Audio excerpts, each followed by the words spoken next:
seleksi ASN P3K, hasil sementara pada saat ini telah lulus 293.860 guru atau sekitar 58% dari formasi guru ASN P3K yang diajukan oleh Pemda pada tahun 2021 ini. Sebenarnya formasi yang diajukan Pemda ini masih sedikit daripada formasi yang tersedia oleh pemerintah pusat yang diajukan hanya 506.000, sementara formasi yang disediakan ada 1 juta lebih. Posisi Kemendikbudristek adalah jelas kita memperjuangkan bagaimana guru-guru yang telah lulus passing grade ini akan mendapat formasi tanpa harus ikut tes lagi. Tentunya ini mensyaratkan dan kami memohon bantuan kepada Komite 3 DPD RI yang terhormat supaya kepada konstituennya dan Pemda yang terkait untuk mengadvokasikan untuk mengajukan formasi sebesar mungkin, semaksimal mungkin sesuai dengan kebutuhan. Mohon diingat bahwa jumlah formasi yang tersedia itu 1 juta lebih, sementara jumlah guru honorer sekolah negeri yang tercatat itu 742.000.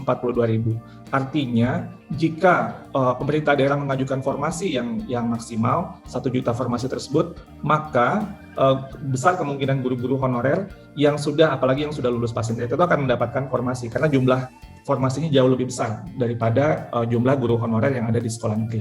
Ada 117.000 formasi, 117.939 formasi yang sama sekali tidak dilamar oleh guru-guru kita di tahap 1 dan tahap 2. Ini sekitar 20% dari formasi yang tersedia tapi tidak dilamar sama sekali, satu pun tidak ada yang melamar di tahap 1 dan tahap kedua. Ketika kami zoom in, ini ternyata formasi-formasi yang ada di daerah-daerah yang sulit. Jadi ada beberapa kondisi di mana guru-guru kita dalam satu daerah kewenangan pemerintah daerah, mereka memilih bukan di tempat yang sebenarnya mereka lebih, mungkin tempat mereka sudah mengajar yang kondisinya sulit, tapi mereka memilih di daerah yang lebih mungkin lebih dekat ke kota dan lain sebagainya, sehingga 117.000 formasi yang tersedia yang tidak sama sekali tidak ada pelamarnya ini juga menjadi catatan bagi kita yang sebenarnya guru yang lulus passing grade tadi bisa jadi ini bisa mengisi formasi-formasi yang masih belum ada pelamarnya ini. Bahwa perhitungan kebutuhan gaji untuk formasi ASN daerah dalam alokasi DAU 2022 telah ditetapkan, dan untuk guru-guru yang telah lulus di formasi di seleksi tahun 2021 sudah dialokasikan gaji pokok untuk P3K guru ini sebanyak 14 bulan gaji. Saya ulangi, 14 bulan gaji, termasuk gaji tunjangan hari raya dan kebijakan gaji ke-13, dengan asumsi bahwa penggajian P3K guru yang lulus seleksi tahun 2021 ini sudah dimulai sejak Januari 2022. Ini sudah dianggarkan dan sudah dijelaskan oleh surat dari Kemenkyu kepada seluruh kepala daerah.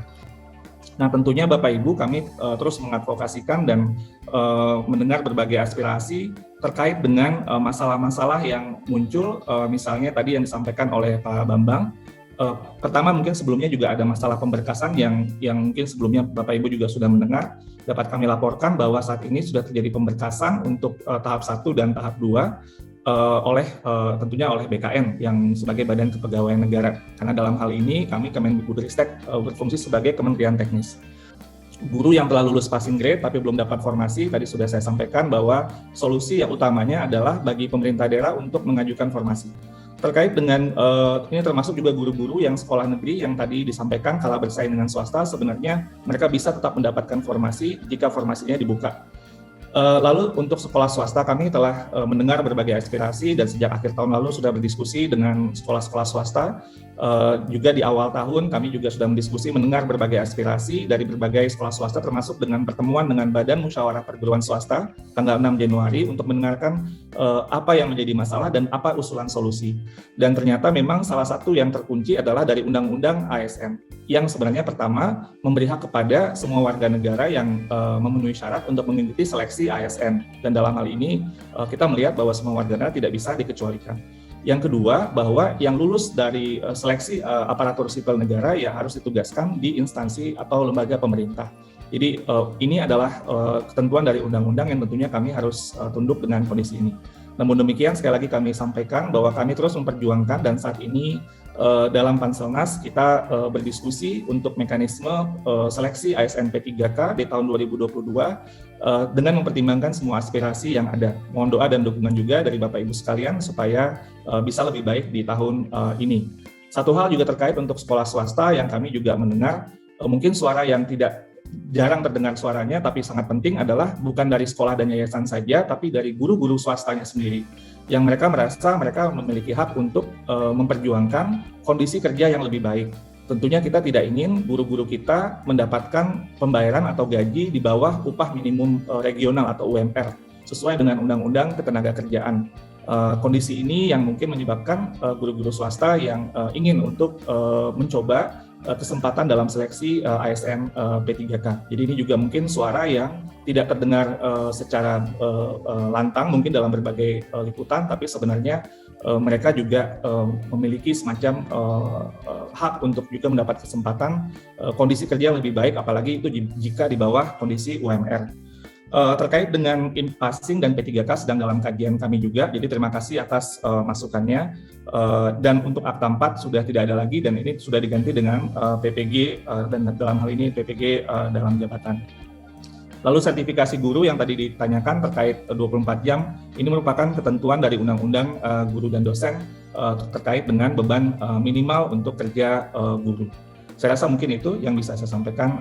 Terima kasih, saya kembalikan kepada Mas Budi. Rekrutmen P3K yang sekarang sudah Bapak Ibu mungkin belum mendengar angka sebegitu besar, tapi 300.000 guru honorer telah diangkat menjadi P3K, itu pencapaian yang luar biasa dan akan terus kita lanjutkan untuk mencapai seleksi guru yang jauh lebih besar, tapi bagi yang layak menerimanya. Jadi itu terus kita sempurnakan prosesnya. Jadi komitmen kita untuk tahun ini sangat besar transformasi yang dilakukan. Tahun ini juga tahun pertama asesmen nasional dilakukan, di mana kita akan mendapatkan big data pertama seluruh sekolah kita dari SD sampai SMA. Dan ini walaupun dengan betapa kesulitan situasi pandemi ini, kami di Kemendikbud melaksanakan program-program ini untuk kelanjutan dan pencapaian Merdeka Belajar yang harus menjadi visi 20 tahun ke depan kita. Luar biasa. Berikan saya tidak panjang-panjang. Udah Anda menjadi orang yang sangat dicintai oleh guru-guru honorer. Amin. Ya, ini apresiasi yang saya perlu sampaikan yang luar biasa. Terima kasih.